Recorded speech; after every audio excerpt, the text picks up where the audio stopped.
Hi everyone, my name is Jolyon and I'm an assistant professor of religious studies at the University of Pennsylvania.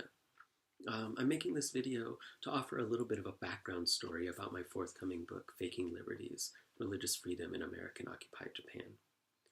In the fall of 2008, I was in the middle of my first semester of my PhD training. On the one hand, I was taking a Japanese history seminar where I was supposed to give a presentation on the Allied occupation of Japan. I also had to give a presentation in a religion seminar on Talal Assad's work on secularism. In a couple of days of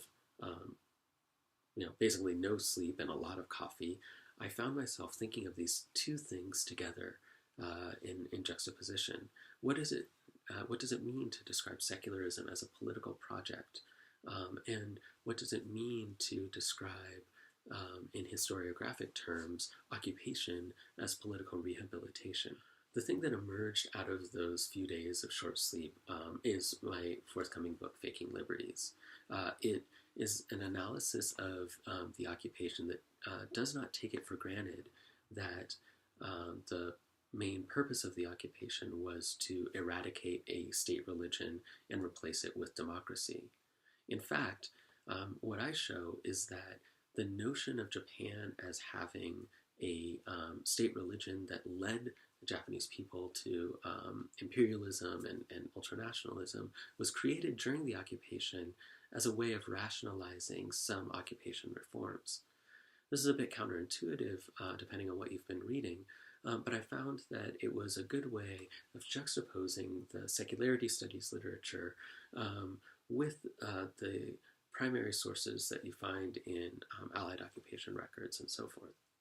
So basically my account says that rather than assuming that we know what religion is when we see it, instead we should look at the ways that different parties tried to make religion into something that was deserving of or not deserving of the religious freedom guarantee.